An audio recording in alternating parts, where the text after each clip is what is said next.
गोस्वामी तुलसीदास ने मानस में लिखा है, तरस परस और मज्जन पाना। ये नहीं कि अपने मन में भाव बना के जाओ कि गंगा मैया में नहाने के लिए जाएंगे और खूब डुबकी लगा लगा के खूब शरीर का मैल जो है साफ करेंगे। लिखा है दरस परस और मज्जन पाना। पहले दर्शन करो, फिर स्पर्श करो, पैर छुओ, मज्जन पाना, फिर पान करो। मतलब ये नहीं है कि गए आप और डुबकी लगाई बाहर, एक मेरी मम्मी की, एक मेरे पापा की, एक मेरे भैया की, इकट्ठी सबकी डुबकी लगा ली। बोलिए गंगा मैया की। एक दृष्टांत याद आया है, आप लोगों ने नाम सुना होगा संत रविदास का। किसने किसने सुना है? सबने सुना होगा। एक संत हुए रविदास। उसके बाद में आप लोगों को कथा में प्रवेश करवाएंगे। क्यों? भगवान कैसे प्रसन्न होते हैं। एक समय की बात, कुछ ब्राह्मण लोग जो है जा रहे थे गंगा स्नान करने के लिए। गंगा स्नान करने के लिए जा रहे थे तो रविदास जी ने उनको बुलाया। रविदास कौन है? जो जूता चप्पल नहीं गांठते हैं। अपना बैठे हुए हैं एक वृक्ष के नीचे, जूता चप्पल गांठ रहे हैं। कुछ ब्राह्मण जा रहे हैं, उनसे बुला के कहा, भैया इधर आओ, मुझे बहुत से दिन हो गए मैं गंगा स्नान करने के लिए नहीं पहुंचा हूं, एक काम करोगे मेरा? ब्राह्मणों ने कहा, बताओ रविदास भगत क्या बात है, किस कार्य के लिए बुलाया है? रविदास भगत ने कहा, ये लो मेरे पैसे और गंगा मैया में मेरे नाम से गंगा मैया को दे देना जाके। बोले देना जब वो हाथ बढ़ा के मेरे ये पैसे ले लें, तब तक मत देना जब तक वो हाथ बढ़ा के पैसे ना लें। अब ब्राह्मण लोग अपने मन में विचार ये करने लगे, हम रोज पूर्णमासी को जाते हैं गंगा मैया स्नान करने के लिए और गंगा मैया ने हमारे कभी पैसे नहीं लिए, ना हमें कभी दर्शन दिए, और ये जूता गांठने वाले रविदास भगत, इनके पैसे जो हैं गंगा मैया हाथ बढ़ा के लेंगे, इतने बड़े पुजारी हैं। कोई बात नहीं, पंडित जी ने कह दिया ठीक है हम जा रहे हैं, गंगा मैया लेंगी तो उनको हम पैसे जो हैं तुम्हारे जरूर दे देंगे। संत रविदास से मुद्राएं ली और मुद्राएं लेकर गंगा मैया में स्नान किया। ब्राह्मणों ने ध्यान आया है कि रविदास ने कुछ पैसे दिए थे कि गंगा मैया अगर हाथ बढ़ा के ले तो उनको दे देना और हाथ बढ़ा के ना ले तो मत देना।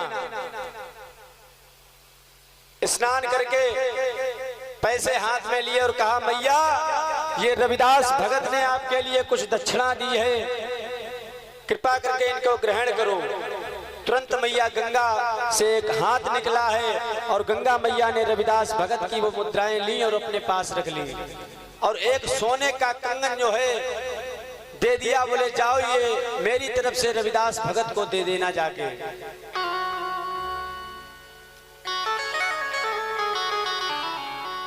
आज ब्राह्मण वैसे भी लोभी होते हैं। परीक्षित जी मन में सोचे तो है जेव ब्राह्मण लोभी है। ब्राह्मण वैसे भी लोभी होते हैं। ब्राह्मण ने क्या काम किया, अपने मन में विचार किया, क्यों ना ये कंगन जो सोने का कंगन ये हम रख लें, रविदास भगत से कह देंगे कि गंगा मैया ने तुम्हारी मुद्राएं ले ली हैं। ब्राह्मण ने वो कंगन जो था वो अपने पास रख लिया और रविदास भगत से कह दिया तुम्हारे गंगा मैया ने पैसे ले लिए। अपने मन में विचार ये किया ब्राह्मण ने, ये कंगन जो है मैं राजा को दे दूंगा और राजा इसके बदले मुझे 2-4 गांव दे देंगे या कुछ मेरा कार्य बनवा देंगे। जाके वो कंगन ब्राह्मण देवता ने राजा को दिया है तो राजा ने वो कंगन अपनी रानी को दिया है। जैसे ही रानी ने वो कंगन देखा है, अब तो राजा से कहा कि सुनो, ऐसे इसी कंगन का जोड़ा मुझको एक और चाहिए। अब तो तुरंत ब्राह्मण को बुलाया गया। बोले इसी कंगन का जोड़ा मुझको लाके दो और अगर नहीं लाके दोगे तो तुम्हें हम फांसी पे चढ़ा देंगे। ब्राह्मण देवता डर गए। अब ब्राह्मण देवता अपने मन में विचार कर रहे हैं, अब हम क्या करें, अब ये कंगन का जोड़ा कहां से लाएं। भागते हुए गए ब्राह्मण देवता रविदास भगत के पास और बोले महाराज मुझसे बहुत बड़ी चूक हो गई, गलती हो गई। जब गंगा मैया को मैंने आपके पैसे दिए तब गंगा मैया ने तुम्हारे लिए एक मुझे कंगन दिया और मेरे हृदय में, मेरे मन में लोभ आ गया। वो कंगन ले जाकर मैंने राजा को दे दिया, राजा ने रानी को दे दिया। रानी ने कहा है कि वो कंगन दूसरा चाहिए, मुझे इसका जोड़ा चाहिए। अब वो जोड़ा महाराज कहां से मिलेगा? रविदास भगत ने कहा चिंता मत करो। रविदास भगत ने मैया गंगा का ध्यान किया, अपना कठौता जो रखा था उसमें हाथ डाला और कहा हे गंगा मैया, अगर मैंने दिल से, श्रद्धा से, भक्ति से आपकी पूजा की हो तो आज मेरी कठौता में तुम आ जाओ।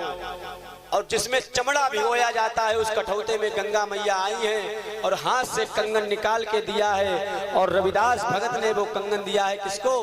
ब्राह्मण देवता को। अब तो ब्राह्मण देवता बहुत खुश, बोले महाराज एक बात बताओ, गंगा मैया आपसे इतनी क्यों प्रसन्न रहती हैं? रविदास भगत ने कहा एक काम करोगे?